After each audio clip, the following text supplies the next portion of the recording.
आज चुनाव के नामांकन का आखिरी दिन है। बीजेपी की भी सूची आ गई है। बहुत इंतजार था कि बीजेपी के लोग किसको उतारेंगे। हमें लगता है बीजेपी के लोग भी हम लोगों के रास्ते पे चल रहे हैं। जो नारा वो लगाते थे कि हम लोग परिवारवादी हैं,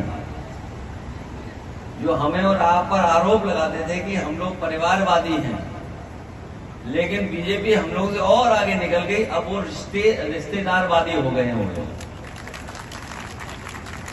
और हिंदी के प्रोफेसर, अंग्रेजी के प्रोफेसर, कवि बैठे हैं, ये ज्यादा बेहतर बता पाएंगे रिश्तेदारवादी और परिवारवाद में क्या फर्क है। लेकिन करहेल की जनता जो समाजवादियों से अपना बहुत पुराना रिश्ता मानते हैं, ये रिश्ता बनाया हुआ नहीं है, ये बना हुआ रिश्ता है। इस बार जो परिणाम आएगा, जीत का भी ऐतिहासिक परिणाम होगा और हार का भी ऐतिहासिक परिणाम होने जा रहा है। बीएलओ की सूची मंगा लो। बीएलओ में ये देख लो कि इसमें कोई पीडीए परिवार का तो नहीं है, और अगर पीडीए परिवार का है तो उसे सूची से बाहर कर दो। फिर उससे ऊपर वाले अधिकारी देखे गए कि अधिकारी और कौन कौन है। जब उन्होंने उसकी भी सूची मंगा ली, उसमें भी पूरा सफाया कर दिया पीडीए के परिवार का, तब उन्होंने चुनाव की तारीख घोषित की। लेकिन बीजेपी के लोग इन्हें भूल रहे हैं। अभी तो हम लोगों ने उन्हें उत्तर प्रदेश में हराया है, इंडिया गठबंधन ने और पीडीए ने मिलकर के 36 सीटें प्लस 7 43 सीटें हार गए। और इन्हीं कार्यकर्ताओं को अगर पता होता कि हम लोग 43 सीटें जीतने जा रहे हैं, 43 सीटें जीतने जा रहे हैं, तो हो सकता था यहाँ का कार्यकर्ता एकजुट होकर के हमें 60 से ज्यादा भी लोकसभा जिता। और अब तो हम लोग बीजेपी को हराना जान गए हैं, रणनीति बनाना जान गए हैं, लोगों का सम्मान कर करके उनको जोड़ना जान गए हैं, दूसरों को जगह दे करके त्याग करना जान गए हैं। तो देख लेना आप आने वाले समय में उत्तर प्रदेश में परिणाम, ऐसा परिणाम आएगा कि कभी बीजेपी ने सोचा नहीं होगा। हालांकि बीजेपी के लोग सो नहीं पा रहे जब से अयोध्या हारे। जब एक गड़बड़ सोते हैं तो उन्हें यूपी की याद आ जाती है कि यूपी में कैसे हार गए, और जैसे ही गड़बड़ दूसरी कर करके अयोध्या की याद आती तो फिर नहीं सो पाते। इतनी बड़ी हार हुई है यूपी से जिसकी वो अभी तक भरपाई नहीं कर पाए। इसीलिए पीडीए की काट ढूंढ रहे हैं, पीडीए की काट, कि ये पीडीए को कैसे काट की जाए। हम अपने साथियों को कहना चाहते हैं पीडीए की लड़ाई वही पुरानी लड़ाई है, कोई ये नई लड़ाई नहीं है जो कभी डॉक्टर राममनोहर लोहिया या उनसे पहले बाबा साहब भीमराव अम्बेडकर, ज्योतिबा फूले या तमाम सामाजिक सुधार को आगे बढ़ाने वाले जितने भी हमारे नेता हैं, या नेताजी या डॉक्टर राममनोहर लोहिया, जिन्होंने जो रास्ता दिखाया वही पीडीए का रास्ता है, वही पीडीए की रास्ता। जब हम लोग पीडीए की बात करते हैं तो बीजेपी के लोग घबराने लगे हैं और कार्ड ढूंढ करने के लिए कह रहे हैं कि हम भी पिछड़ा और दलित बनाएंगे। लेकिन हम अपने पीडीए परिवार के लोगों को कहना चाहते हैं ये केवल चुनाव के लिए उन्होंने नाम बढ़ाए हैं, लेकिन सच्चाई में वो उनको कुछ नहीं देना चाहते। पिछले 10 साल दिल्ली के और अभी तक उत्तर प्रदेश के सरकार ने जितना भेदभाव किया है उसकी कोई कल्पना नहीं कर सकता।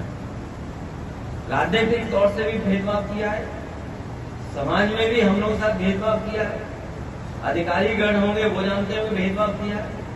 और इतना अन्याय भी कभी नहीं हुआ होगा जितना अन्याय सरकार में हुआ है। जो लोग सरकारी कर्मचारी होंगे या सरकार के आसपास काम करते होंगे वो जानते होंगे इतना भेदभाव कभी नहीं हुआ, इतना अपमानित भी कभी नहीं होना पड़ा। और हम लोगों ने ऐसे भी समय देखा, ऐसा मौके देखे जहां पर इन्होंने हर सीमा को लांघे तोड़ दिया।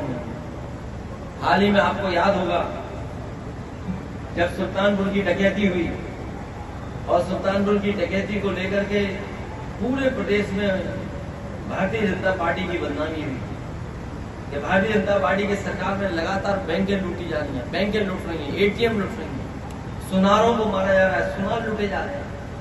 हम आपसे कहेंगे कि बड़ी जिम्मेदारी के साथ वो आंकड़े भी अगर आप निकालोगे तो अभी तक जितनी बैंक डकैतियां हुई हैं सबसे ज्यादा भारतीय जनता पार्टी की सरकार में। इसके साथ साथ हमारे सुनार या सोने का काम करने वाले कारोबारियों का सबसे ज्यादा हत्या अगर कभी हुई है तो भारतीय जनता पार्टी की सरकार में। जब वो जवाब नहीं दे पाए तो आपको याद होगा मंगेश यादव जी इन्होंने हत्या करने का काम, और उस पर भी जब सवाल हम लोगों ने खड़े किए तो सोचिए सरकार ने क्या किया, बैलेंस करने के लिए एक छतरी को मार दिया। बताइए कहीं हत्या करके बैलेंस किया जा सकता है क्या किसी को? पहले तो आपने एक हत्या की और फिर उसको बैलेंस करने के लिए दूसरी हत्या कर दी।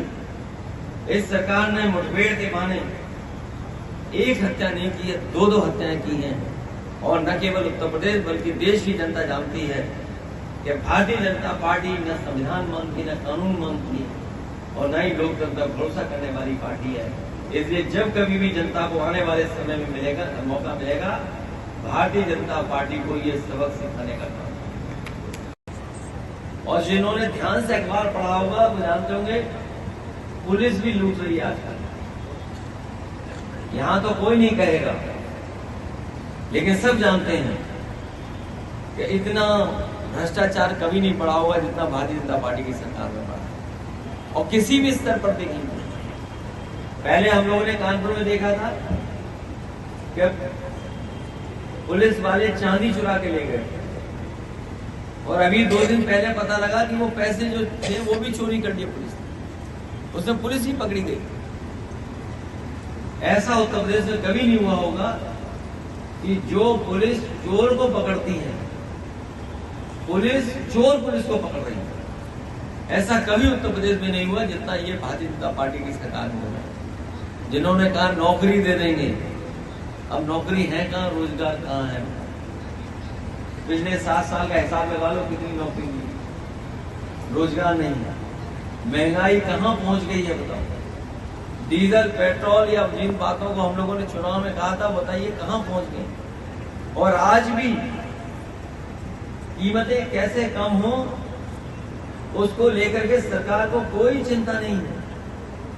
आज सुबह जब मैं आपके कार्यक्रम में आ रहा था तभी मुझे बीबीसी की कवरेज मिली है, और बीबीसी की स्टोरी ये है कि नोएडा में भी खुले जानवर घूम रहे हैं। सोचो अगर नोएडा जैसी प्रतिष्ठित जगह हो, दिल्ली के इलाके के पास सबसे ज्यादा खुले जानवर घूम रहे हो सड़कों पे, तो आप कल्पना कर सकते हो उत्तर प्रदेश में दूसरे हिस्सों में क्या हो रहा होगा। और ये सरकार वो है जिसके प्रधानमंत्री जी ने ये कहा था कि 1 हफ्ते के अंदर पुलिस जानवरों की समस्या का समाधान कर रही है। समाधान तो किया नहीं, लेकिन किसानों को अपने खेतों पे तार लगाने पड़ गए हैं, और आज भी किसान अपने खेतों पे तार लगाए बैठा हुआ है। आपको ये खबर कैसी लगी है उस पर अपनी राय कमेंट बॉक्स में जाकर जरूर दें। अभी तक हमारे चैनल को आपने सब्सक्राइब ना किया हो तो सब्सक्राइब बटन पर क्लिक करें, बेल आइकन को प्रेस करें, जिससे कि हमारी पढ़ने वाली प्रत्येक खबर का नया नोटिफिकेशन सबसे पहले आपको प्राप्त हो। आपसे निवेदन है कि अभी तक हमको ज्वाइन ना किया हो तो ज्वाइन बटन पर क्लिक करके ज्वाइन कर सकते हैं। हम फिर मिलेंगे एक नई खबर के साथ, तब तक आप हमको इजाज़त दीजिए। जय भारत, जय हिंद।